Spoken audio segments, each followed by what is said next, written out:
Good morning everyone. আপনারা সবাই কেমন আছেন? আশা করি ভালো আছেন, আর আমিও ভালো আছি। আজকে হচ্ছে 25শে বৈশাখ, কবিগুরু রবীন্দ্রনাথ ঠাকুরের জন্মদিবস। তো আজকে মেয়ের স্কুলে রবীন্দ্র জয়ন্তী সেলিব্রেশন হবে, আর সাথে হবে মাদার্স ডেও সেলিব্রেশন। তো স্কুল থেকে ইনভাইট করা হয়েছে আমাদের সকল মায়েদের। সেই জন্য দেখুন ব্রেকফাস্টে রুটি বানিয়ে নিচ্ছি, কারণ তাড়াহুড়ো করে আজকে আর ভাত বানানো যাবে না, হাজবেন্ডেরও অফিস আছে। সবাই মিলে তাই রুটি আর বেগুন ভাজা করে নেব, বেগুন ভাজা খেয়ে বেরিয়ে পড়বো। ওকে টিফিনেও আজকে রুটি বেগুন ভাজা দিয়ে দিচ্ছি। আসলে ভাত বানালেও আমাকে রুটিটা তো বানাতেই হতো, কারণ হাজবেন্ড তো টিফিনে রুটি নিয়েই যাবে। তো দেখলাম দু রকম তো আর বানানো এখন সময় হবে না, তো সকাল সকাল তো রুটিটাই বানিয়ে নিচ্ছি। আমি আবার কোনো কিছু ভাজার সাথে শুকনো শুকনো রুটি খেতে পারি না, তো সেই জন্য আমি চা বানিয়ে নিয়েছি। চা আর বেগুন ভাজা আর রুটি দিয়ে আজকে ব্রেকফাস্টটা সেরে নেব। মেয়েকেও দুধ রুটি খাইয়ে আবার রেডি করাতে হবে, কারণ স্কুল থেকে আবার বলেছে যে ট্র্যাডিশনাল ড্রেস পরিয়ে নিয়ে যেতে। তো ওকে তো একটা চুড়িদার পরিয়ে নেব ঠিক করেই রেখেছি, আর আমি ভেবেছি শাড়ি পরে যাব।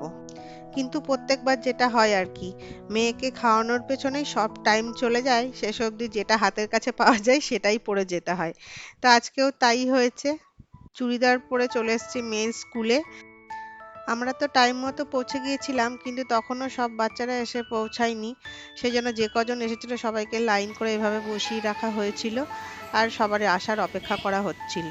তো এক এক করে সবাই চলে আসছিলেন। আমরা আমাদের স্টুডেন্ট লাইফে অনেকবার স্কুলে রবীন্দ্র জয়ন্তী সেলিব্রেট করেছি, কিন্তু মা হিসেবে মেয়ের স্কুলে প্রথমবার এসে রবীন্দ্র জয়ন্তী সেলিব্রেট করছি, আর তার সাথে মাদার্স ডেও সেলিব্রেশন হচ্ছে। তো এটার একটা আলাদাই আনন্দ উপলব্ধি করছি। এই পাকা বুড়িটা ম্যামের সাথে কি যে এত গল্প করছে ভগবানই জানে। যাই হোক, সবাই এসে উপস্থিত হয়েছে। এবার কবিগুরুর লেখা আমাদের জাতীয় সঙ্গীত গেয়ে ফাংশন শুরু করা হচ্ছে।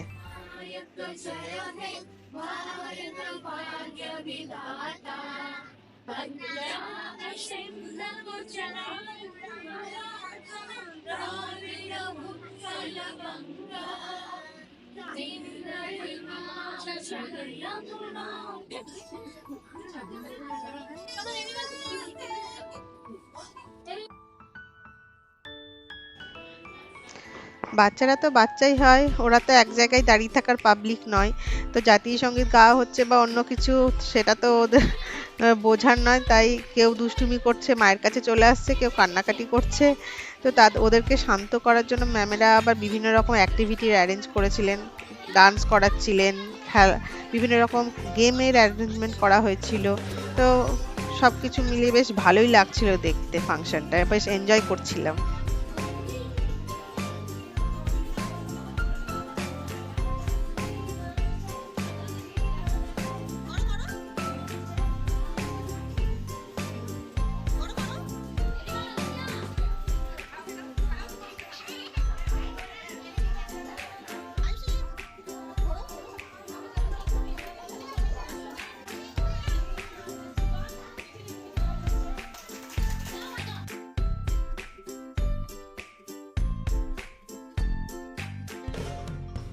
অনেকদিন থেকেই মেয়েকে রবীন্দ্রনাথ ঠাকুরের লেখা একটা কবিতা মুখস্থ করিয়েছিলাম, তো সেটাই ও দেখুন এখানে বলছে।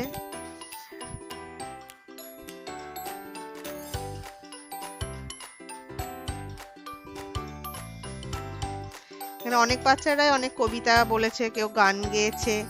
মায়েদের জন্য বলা হয়েছিল যে কেউ যদি কিছু করেন তো করতে পারেন। তো কয়েকজন মা কবিতা বলেছেন, আবৃত্তি করেছেন, গান গেয়েছেন। আমিও একটা গান গেয়েছি। বাচ্চাদের সাথে সাথে মায়েদের জন্যও গেমের অ্যারেঞ্জমেন্ট করা হয়েছিল, যেহেতু মাদার্স ডে ছিল। সেই জন্য বিভিন্ন রকম গেম খেলানো হচ্ছিল মাদেরকে দিয়ে। এই যে আমরা সবাই গেম খেলতে ব্যস্ত। মারা তো ওইদিকে গেম খেলছে, আর এদিকে বাচ্চাদেরকে স্কুলের সমস্ত খেলনা দিয়ে ব্যস্ত রাখা হয়েছে, যাতে মাদেরকে ওরা ডিস্টার্ব না করতে পারে।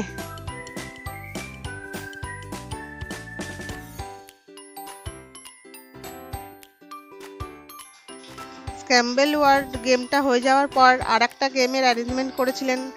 এই গেমটা অনেকটা মিউজিক্যাল চেয়ারের মতোই ছিল, কিন্তু এখানে মিউজিক থামলে টেডি বিয়ার উঠাতে হবে। তো যার হাতে টেডি বিয়ার থাকবে না সে আউট। তো এই গেমগুলো খেলতে আর দেখতে ভীষণই ভালো লাগছিল। আজকে আবার দুজন স্টুডেন্টের বার্থডে ছিল।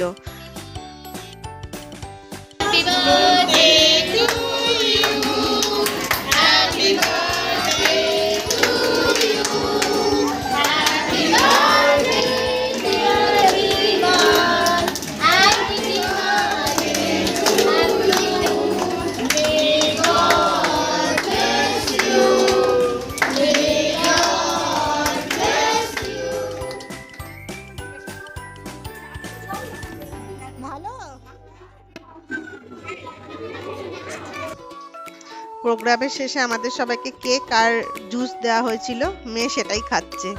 কিছু মিটিয়ে বাড়ি আস্তে আস্তে আমাদের বেশ অনেকটাই বেলা হয়ে গেছিল। এসে আবার আমার রান্না বান্না ছিল, মেয়েকে স্নান করানো, খাওয়ানো, ঘুম পাড়ানো, অনেক কাজ ছিল, তো আমার আর ভিডিও শুট করা হয়নি।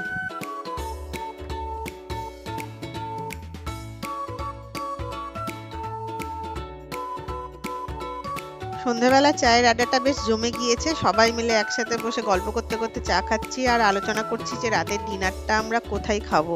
কারণ আগের দিনই ঠিক করা হয়েছিল যে আজকে আমরা বাইরে কোথাও গিয়ে ডিনার করব, তো সেই নিয়েই আলোচনা চলছে। আর আমার মেয়েকে দেখুন, ও দিদির পিঠে চেপে খেলা করছে। তো আমরা চলে এসেছি ডিনার করতে।